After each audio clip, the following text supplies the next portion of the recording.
can't get near you, but still in all, give you every advantage I found. Couldn't find a better fit for them, along with my crown. And since the baton was passed, I've been down, cause failing's not an option, and dad is not a noun, not at all. My message to any dad, man, first off, know that, yeah, it is a hard job, but it's the greatest job in the world. I wouldn't trade it for anything. I wouldn't change anything about it.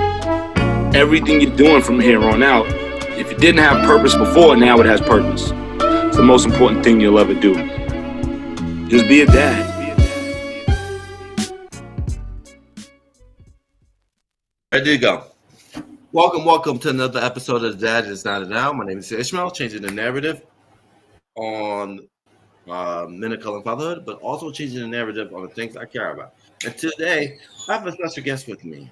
I saw his TikTok, and I've been a fan of his what he's doing, because what he's doing is changing the narrative when it comes to being a girl dad, and as well as toxic masculinity. He's about to reach 500K followers on TikTok. That's huge. That's really huge, and that shows that people are resonating with what he's doing. Most importantly, he's a devoted husband. He's a father, and he's just kicking ass when it comes to changing the narrative, when it comes to fatherhood, when it comes to having a daughter. He is the princess dad, and he's with me right now, straight from Alabama. And I'm truly honored to have him on with me, David Lucas. Thank you for coming on. Yeah, thank you for having me. I appreciate it. Yeah, that's a good introduction. I'll take it. I don't know if I live up to all the hype, but I'm just out here making my little TikToks, man. Did anyone say you sound like Jelly Roll a little bit? Yeah, I get that a lot. I get Jelly Roll. I get excited. I get Charlie Day. I'm reminding people of everybody. I get it a lot. I got one of the voices. and I appreciate what you do on TikTok, because it's important that we have to highlight that dads are doing what they're doing and destroying the idea of masculinity when it comes to when you're a girl dad, when your daughter say, "Hey, dad, do my fingernails," and you're like, "I don't know how to do it," you're gonna figure out how to do it. And the beauty of what you're doing is that you figure out how to do it, and you're doing it.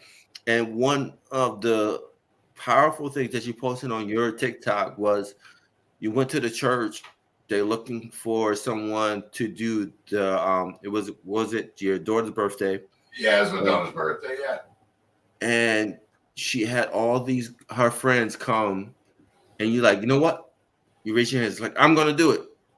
I'm gonna do all the girls' fingernails, positive fingernails, as well as my daughter. So just take me into that. Yeah, no, well, it was just, I've done it so many times here at the house. Our friend, she was going to do it, and she wound up having another engagement. So I was like, the girls, they're doing their slime over there. They got a whole set of us. I was like, I can do it, whatever. I didn't know it was going to become like the task that it became, because, I'm sitting there at this table, and I was like, I'll do like 2 or 3 girls' nails, whatever. No, it turns out my kid is like a social butterfly. We got a lot of like 20 small girls over here waiting to get their nails polished, and all of them want it done. So I'm sitting there for like 2.5 hours, just the tiniest little fingernails you can imagine, trying to just and I'm trying to do a good job, okay? Like I'm layering, all right? I'm not just doing like a base coat here. You're getting premium product, and I'm trying to do it right, and everybody just watching me just over there, just straight. I couldn't sit upright. Like after that, I couldn't hardly walk. It's 2.5 hours. My back was shot. My eyes were just zoned in on little nails and stuff. But no, it was great. And yeah, people seem to like watching it. So yeah. And what I think was the beauty is that you are a big guy. Like when I see you, you're like the perfect prototype of a WWE wrestler, and you out there, you're out there nail polishing girls' fingernails, and so just take me into that journey of like, you know what, I'm gonna do this. If my daughter said, I want this much, I want you to do, Dad. So take me into that world. Well, yeah, it's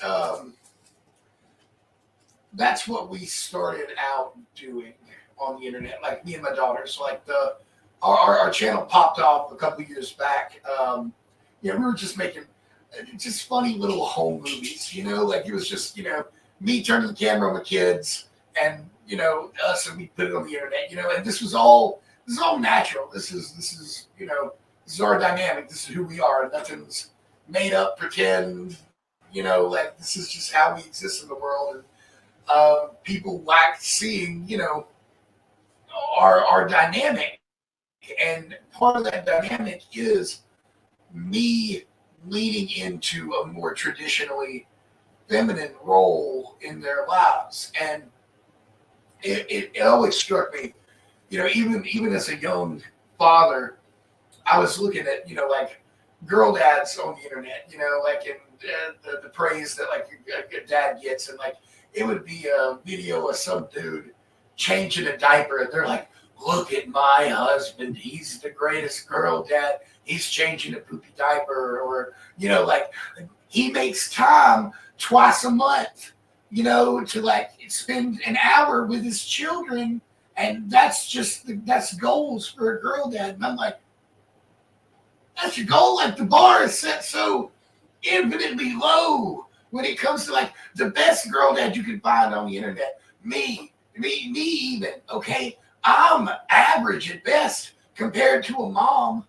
Like what moms do on a day-to-day basis.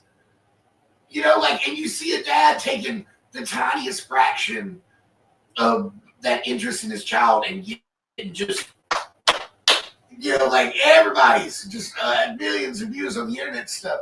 And I really want to try to make sure that people know that should be the standard. What I'm doing with my kids ought to be the baseline for you as a parent. And it doesn't mean being a dad and having to push them towards your interests, like towards, like a lot of dads that I find that have daughters don't know how to communicate with them on that level and spend time with them. Like they'll have sons, they'll play sports, they'll share their more, male-oriented interests with their kids. And you can have such an enriching, fulfilling relationship with your daughters if you take the time to take an interest in what they want to do. If they want to paint nails, if they want to braid hair, if they want to do makeup, those are things that it is okay for you as a man to take an interest in doing, because you're going to be setting the bar for their expectations of men going forward in their lives. And I didn't want them to wind up being one of these people that winds up with a man. They may wind up with women, they may wind up with whatever they want to in their life. But as far as men goes, I can set what they should be expecting out of men in the workplace, in their day-to-day lives, in their partners, and like, I know how not to be that guy because, hey, guess what? I was that guy for the majority of my younger life, like most of us were. You talk to most men who've managed to make it into their, late 30s, early 40s, they're going to look at you and be like, yeah, no, I used to suck. You know what I mean? A lot of them still do suck.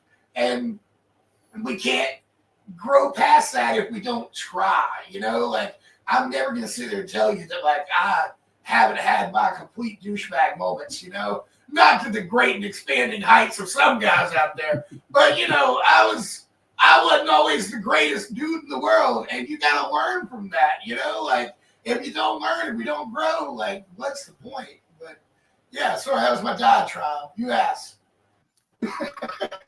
And I think that's important that you brought that up. Is that being a dad, especially having girls, is that you change, you evolve, and um, whatever you did in your past life, you don't want that to happen to your daughters.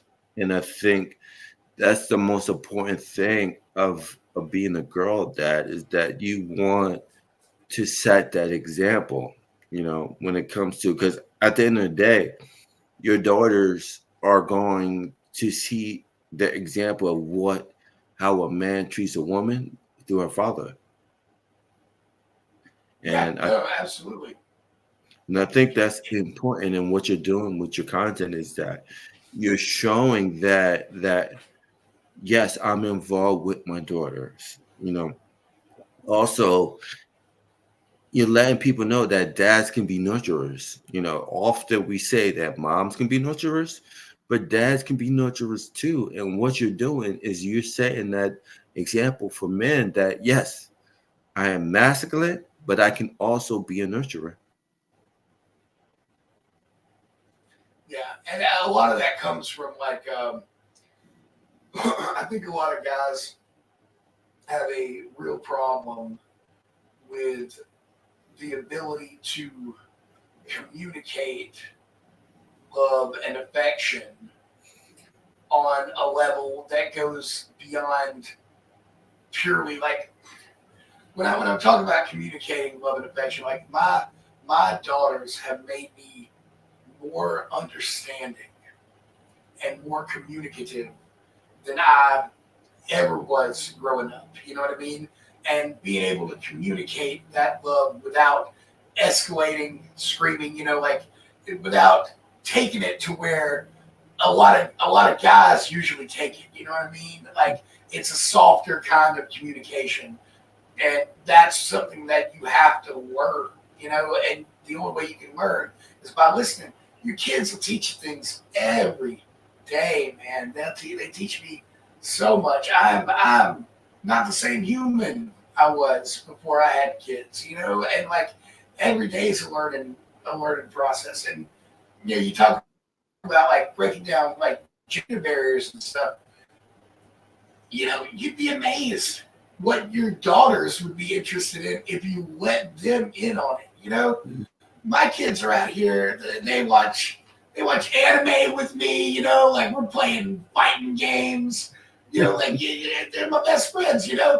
I collect custom weapons. Like that's something that I've done for years. And I'm not talking about like no Lightfoot stuff. Like I go in deep. I get like artists across the state, like across the country to work on these things. It's pretty awesome. But my kids love that stuff. They're all about it, martial arts. They sit there and we practice jujitsu constantly, like it's I got to be a sports dad like a lot of people want to do. Sports has turned out to be gymnastics, and I'm 10 toes in, man. Like it's the coolest thing in the world watching what these young women are capable of, and it's all a journey, and the important part of the journey isn't where you're going; it's enjoying it while you're on it. And I try and appreciate every day that I have with them, and I want to share that with people on the internet. And you were talking about, like the response to our content. A lot of the positive response I find is that it's really show, don't tell. A lot of people can sit on the internet and look at you and tell you what to believe. That's going to be 90% of the content out there. Somebody could be looking at a camera, talking to you, telling you what to believe and why you should believe it and why you should act a certain way. But what I'm doing with my content is showing you. You can go through the videos, like the amount of times I sit down and do this and talk to people. Half the people don't even know what my voice sounds like hardly because, like it's just videos of me and the kids, just doing stuff, like engaging with one another and laughing and having healthy relationships. And like people see that and the proof is in the pudding. You know what I mean? Like it's there. So clearly, like if you like what you see there may be something to the way that I'm choosing to engage with my daughters, and that's the trip that I'm trying to hit people with is, if you like what you see, learn from it, and that's okay to, change your perspective and your outlook on things. God knows I've changed my perspective and outlook a million times, and I'm all the better for it, you know. No, and definitely. And as a parent, how do you balance of, you know, affirmation and then also critiquing your your children? Like you say, yeah, you're doing well, this and that, but you see a flaw in them. So how do you balance that act as being a parent? So when you're looking at your kid, it's I take a real holistic approach to parenting, and it comes from there's a way to put it. Like a lot of people say control the controllables in your life, and they think of luck as being an uncontrollable thing. Like your luck is, it is what it is, and they mistake luck and serendipity. And what I mean by that is like, you look like you're a little bit smaller, leaner guy than me, okay? Let's say you and I are trying to escape danger, okay? We're trying to run from something that's coming after us.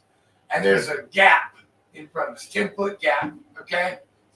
And there's a tree sticking out with a little vine in the middle of it, okay? Now you may be able to run, jump, grab that vine, swing across to safety, okay?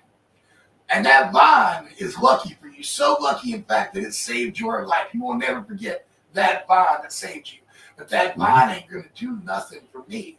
I'm too big. I can't take advantage of the luck that the universe has presented to me. I can't swing across the gap. That's what I mean when I talk about luck. Luck, like everything else in your life, is subjective, okay? And it's whether you can take advantage of the luck that the universe presents you. So when I'm raising my kids, I'm trying to prepare them to take advantage of as much luck that the universe is willing to send them.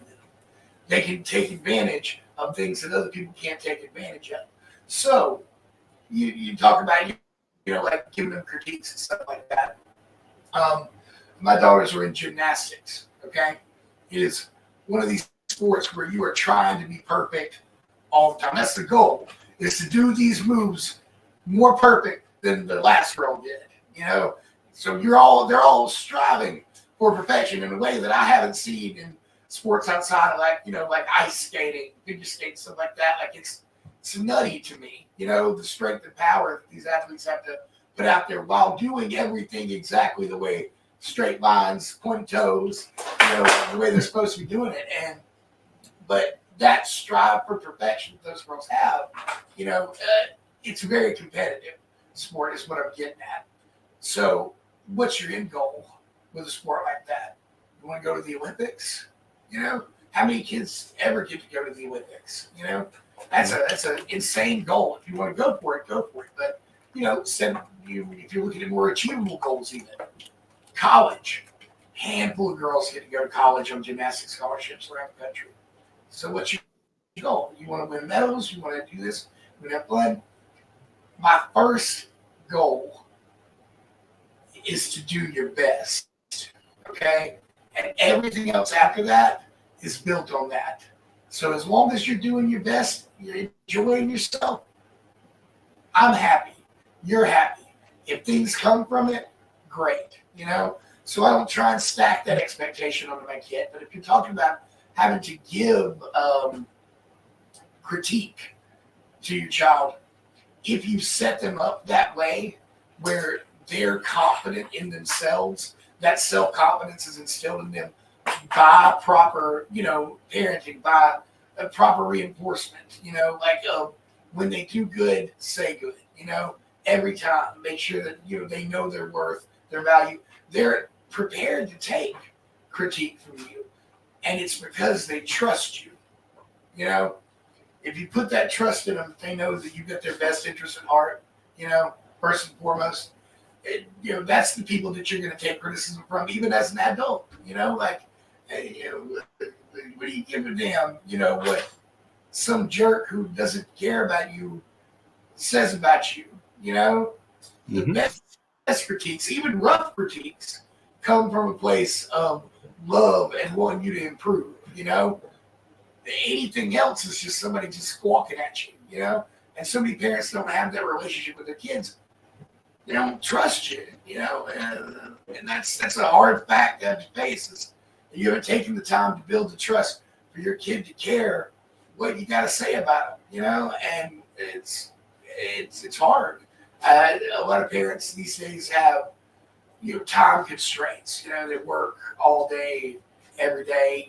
Like you got a single mom out here trying to support herself with 3 kids. Like, who am I to judge her because she can't take the time she needs to, sit down with her kids every night, and do every vocabulary lesson or help with every math question or show up to every event.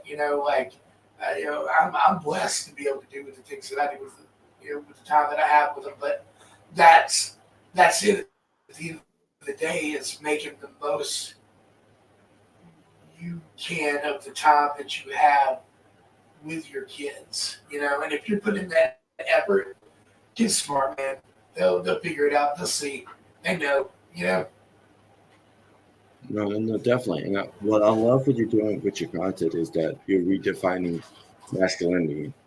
And I think that's important is that, being the girl that you are, is that you create this level of being comfortable with your daughters. Like, there's an open door policy where they can come and talk to you, where I think it's important because, in the good old days, whatever little girls or even boys want to come to their parents, they would not talk about it because they feel like they would be shunned or disowned from the family. So just talk about that a little bit of you redefining masculinity with your content. Yeah. Well, that goes back to communication. Like we're not the latchkey kids anymore. Like my parents said, go and get you. Like my dad was a good dad. For all intents and purposes. Like he was a little rough around the edges. Don't get me wrong, but like for the time when I was growing up, he was great. We had that open communication where we're talking about things. Same thing with my mom. And you're always trying to be better than your own parents when it comes to raising your kids, and part of that's building on what they gave you. But in terms of like redefining masculinity, like you're talking about, like I don't even know if it's redefining as much as it's actually defining. Like like it's like if you and I are reading the same book, and you walk away from it, with an understanding that is incomparable to my understanding of the book. If we're misaligned on what the text says, that's where you come into a problem. But like definition's there, man. Like people have skewed it to be this like gross, awful thing. Like it's. I get real mad when I stop and think about it because like being a man used to be cool, right? Like you used to like hear be a man about something and like that as a young man that evokes something in me. You know what I mean? Like to be a man. What did that mean to you? Like when you felt something. You know what I mean? And then the older I got, the more gross be a man sounded. You know what I mean? Like I'm gonna be a man about it. You know what I mean? Like and like it felt gross sitting there, like especially hearing it from people that I didn't think were men. What makes you so manly you tough nut. You know, like what have you done to be a man lately? You know, like who have you uplifted? Who have you protected? Who have you defended? Who have you supported? Like, when I think of being a man, I think about people who are tough enough to be kind. When you're strong enough to be nice to other people, that's being a man. Like that's what masculinity is about. And masculinity doesn't have to be this toxic thing that puts down other people. Like you can be masculine, you can be feminine, you can these things are all part of the human experience. And if you try to just like make yourself this testosterone rage-filled monster that goes through life like, big dicking everything around you, for lack of a better word, like God, you're miserable, right? Like you gotta be the most miserable person in the world, like just mad all the time, trying to constantly show everybody around you that you're just like, like the most alpha presence in the room. Like that's exhausting, and you can like. I loved it. Sorry, man. I'm on wire here. Like, listen to these guys talk about women. Like, listen to like, you ever watch old Fresh and Fit? You ever see that podcast with those douchey dudes? Yes. Yeah. Listening to these two men talk about what women want when they ain't got no women in their life that seem to have anything to do with them. Like, like that's like, why don't men listen to women? Like, if your goal, which it seems to be, is to impress women, your goal is to like get out here and get women. Like that seems to be like the motivating force in these guys. Like they're just filled with this like, like frustration and women kind writ large because they can't get women. The first people I would go to on advice on how to get women is not womenless men. You know what I mean? Like men who have no connection to women in their life whatsoever. The women that when you hear the responses that women give them, that would be my first clue as to the fact that these young men get these echo chambers, and these dudes are the only ones talking to them, man. Mm-hmm.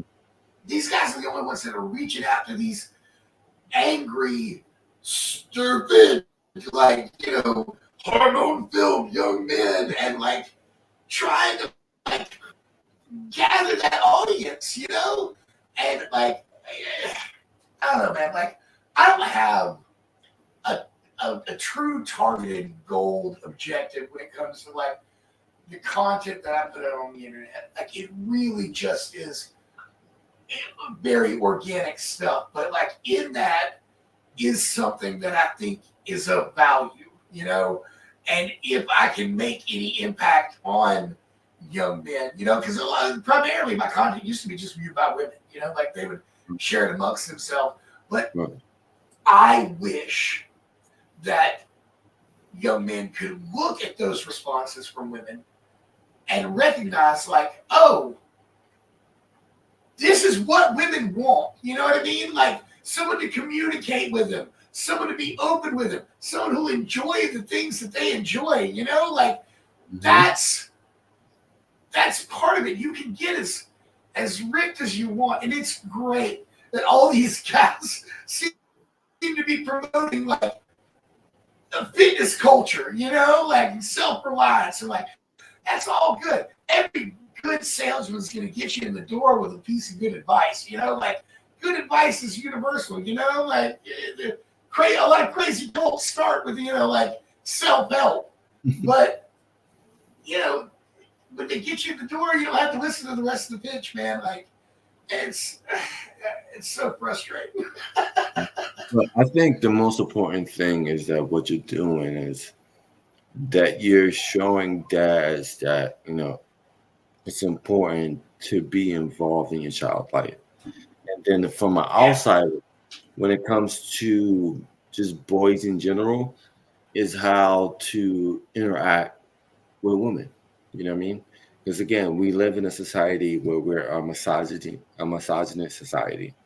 where we look at females as, I'm gonna be honest, property than human beings. And so Yeah, what, like I said, what you're doing with showing your interaction with the doors, and what you're doing is that they're human beings too.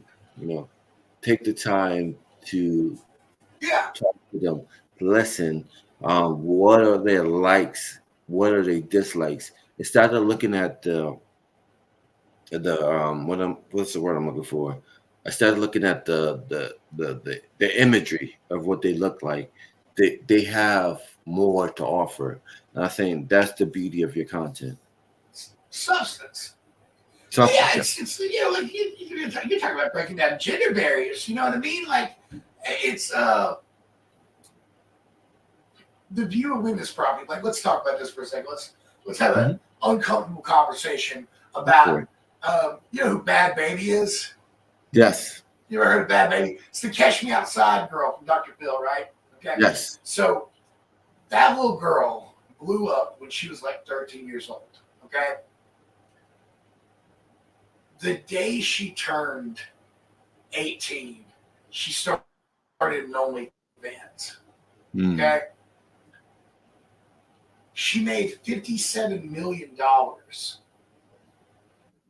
off that OnlyFans. If you look at that, the numbers are insane, first off.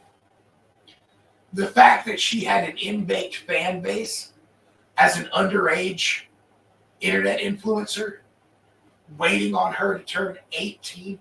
These guys, that just means that they're just waiting for her to be legal. They were just waiting. Just any day now, she's going to. So their thoughts on this underage girl, it's disgusting. It's disgusting. You know what I mean?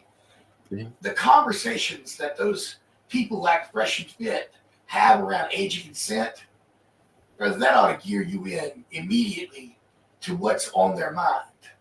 They don't talk about women as human beings. They talk about them as things to be obtained. Okay?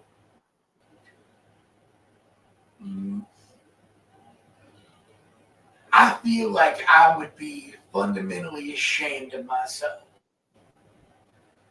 I couldn't look the women in my life in the eye if I engaged in that type of content.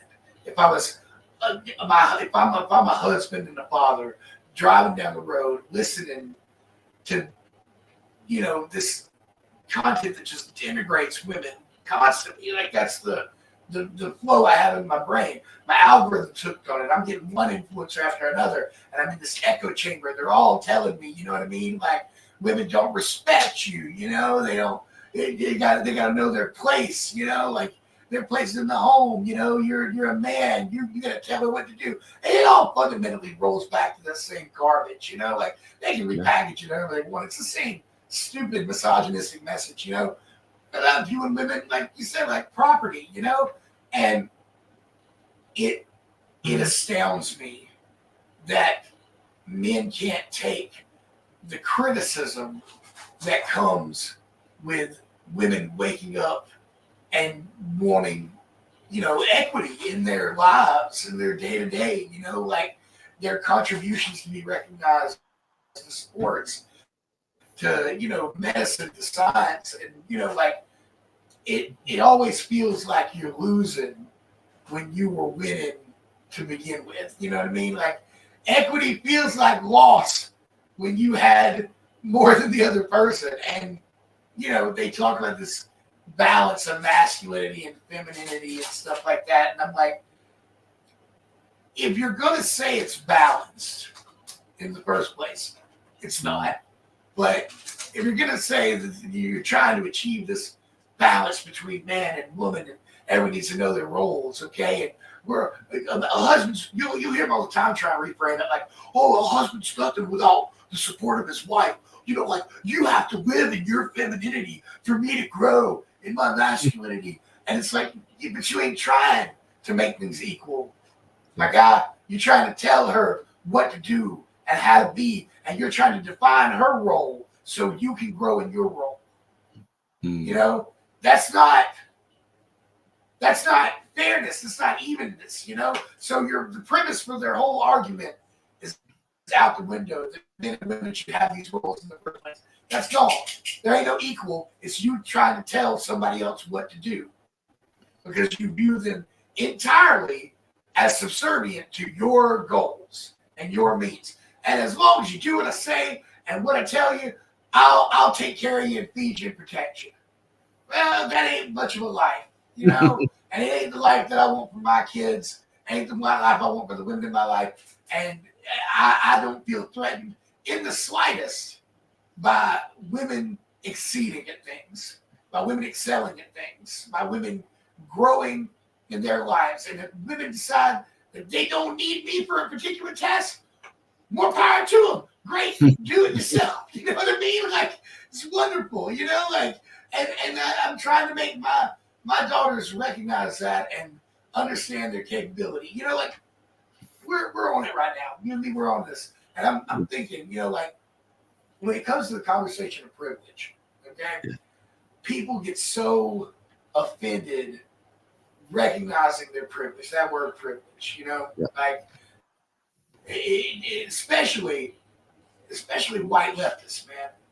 Okay, right wingers they don't really care what you say about it. You know, real conservative minded folks, they don't care about your opinion. White leftists, man, they're having a hard time with that conversation because I can tell you this: the first time I got called racist, there ain't nothing worse for a white person who thinks they're an ally. You know what I mean? To be like, racist? What do you mean? You know what I mean? And like the person who called me racist, she's like a daughter to me. I love her. I love her. I was running a video game store, and you know she's young black girl. She's gay, you know, and she would come in, wander in and stuff, and she'd have it, you know. She wanted a job, you know. Like I used to give her money and send her to, like, you know, go buy me lunch because I couldn't leave the store. I'd meet her, we'd hang out, and then so I hired her on to come work with me there. You know what I mean? And I got a real diverse cast of cats working with me at the store. And you know, I'm like, you know, I grew up in Bessemer, Alabama. I'm not racist. You look at me racist, and we were having a conversation, and it was about the Umbrella Academy. And the way they recast a really dark-skinned girl as a light-skinned woman. You know what I mean? And to me, I'm like, well, I think white folks just going to see that as black. You know what I mean? Like, you know, like, it's a one-drop rule. You know, like, white folks don't look at Steph Curry the same way they look at Shaquille O'Neal. You know, like, and they're all black across the board. And as a white person, I'm not understanding the nuance of, you know, light skin privilege versus dark skin, you know, like it's all across the board. So she clammed up at me for a day or so, and she calls me on the phone, and I was talking to her. I was like, "Yeah, I feel like you're upset at me. What's going on? You know, what I do? You know, like I don't like this." And she's like, "Well, I just feel like you were being a little racist the other day." Boy, let me tell you what. I was like, "What are you talking about?" She's like, "Yeah, me and Vaughn, another guy who worked there, we were talking about him. We think that you were just being a little racist, David."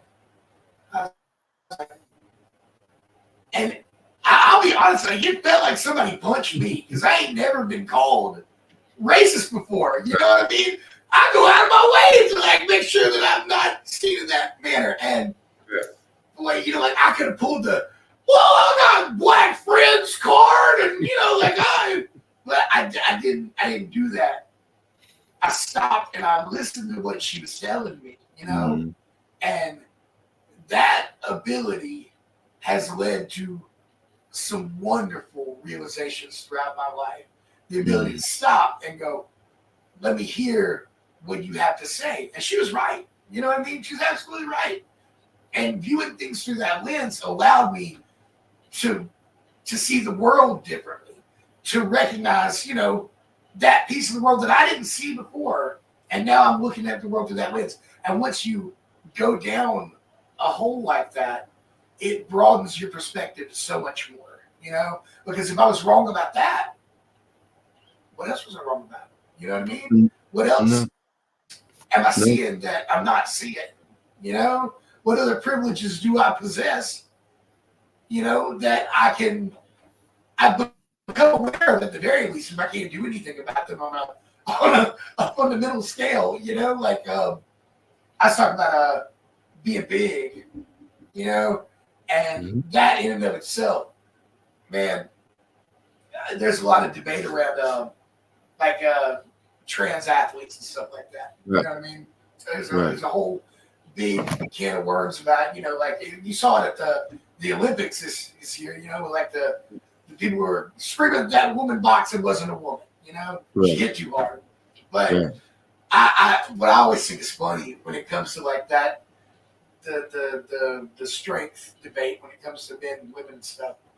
And this is something I tell my daughter. My daughters are extremely physically fit, man. It's like they come up and jump on me, and I'm like, it's like grabbing a piece of rebar, you know. Like these kids are like, you know, like you ever like see like Joe Rogan talk about the chips and like how hard the muscles are, like grabbing a piece of wood. That's what grabbing these kids is like. I'm like, God Almighty, like you know, like but talking about being strong, man. Like I have been strong most of my adult life, you know, and I've only gotten bigger and stronger. It's wild, you know, like I just keep getting bigger as I get older. And it's funny because like the difference in I used to arm wrestle people all the time, you know, and when you're big and strong, real big and strong, people like seeing you do like little tricks, like little tricky tricks. Like you see me like roll up a frying pan or something, you know, like I got like a 250-pound like grip trainer around here that I'll just squeeze closed sometimes for people, and I'll hand it to them. They're like you know, like it's like impossible. Yeah, you do that, you know, and like, but that's the fun thing is like that perspective on strength has gotten me. I can see much higher on the mountain than someone who's down here in the woods when it comes to strength. I tell people all the time, there's guys out there who are so much stronger than me. Oh God, it's nuts how strong people get. You know, like the beats. But I'm strong enough to where I can recognize how strong those dudes actually are. You know, but the difference in strength between an average man and an average woman, I don't even feel that difference when it comes to like arm wrestling against an average man or an average woman. The strength feels the same to me because I'm that much stronger than the average, you know? That's perspective. That's what, you know, like that's and it's a privilege to be able to look at things from that perspective. It's a perspective that a lot of people will never get to have because they won't achieve that level of strength. But your gender at a certain point doesn't matter when it comes to strength, you know? You could be like if I ran every day of my life and trained, I would still never beat Usain Bolt in a foot race because I'm stumpy, man. Like I can't outpower, you know, this runner who is built for running. Like this guy was, you know, a freak of nature, man. He's a phenom, and you know that's just not the way that I was put together. Is to be able to, you know, I'm big bone, man. I can't catch Usain Bolt. So should I never run in the first place? That was the question. If I know in my head I'm never going to outrun Usain Bolt, what's the point of running? You know, what's the point of doing anything then? If you're not, like you say, you're not going to be the best. So when it comes to women in strength, women in physical fitness, you don't have to be stronger than the strongest man in the world. You know what I mean? Expecting my 4'9" daughter to be stronger than Thor Bjornsson is insane. Right. But she can be stronger than the next guy who comes to get in her face. She can be stronger than that couch potato who decides that he's got something to say to her. You know what I mean? He can be stronger. She can be stronger than anyone who's not practicing or training out there. You know, like these goobers who think they can beat Caitlin Clark in a in a 1v1. You know, all playing community ball. You know what I mean? Watch her smoke you. Golly, But that's the mentality that we as men have, like with this need to feel superior to women. And a lot of it stems from the fact that they don't feel superior or secure in themselves. Because Facts. if you feel secure in your own individual contribution, you don't need this blanket of I'm a man to feel strong. And that's what it all stems from is insecurity, man. No, and like I said, you're preaching to the choir, and I truly, truly agree with you 100% because I think that's important. That when you talk about strength, there's different levels of strength. All I'm gonna put out there Yeah, until you give birth to a child, you don't know what strength is. I'm gonna leave it to that. right, man. Yeah, you're absolutely 100% correct on that, man. Like it's been a wonderful journey, though. I will say this, I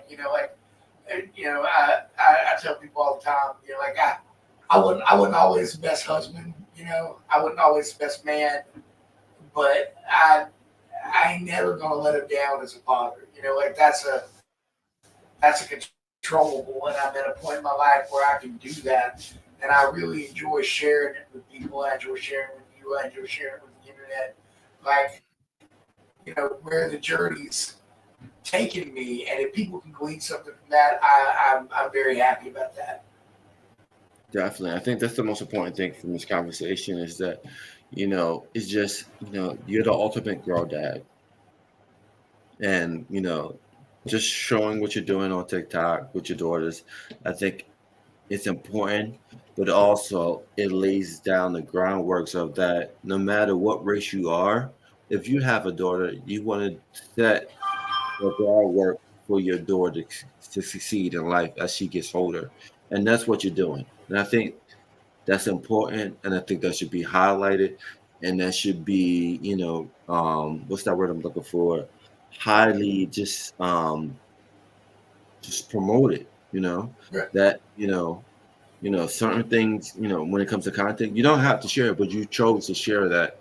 And I think that's the most important thing is that being a man, it's okay to be vulnerable and to highlight, yeah, I'm a good dad.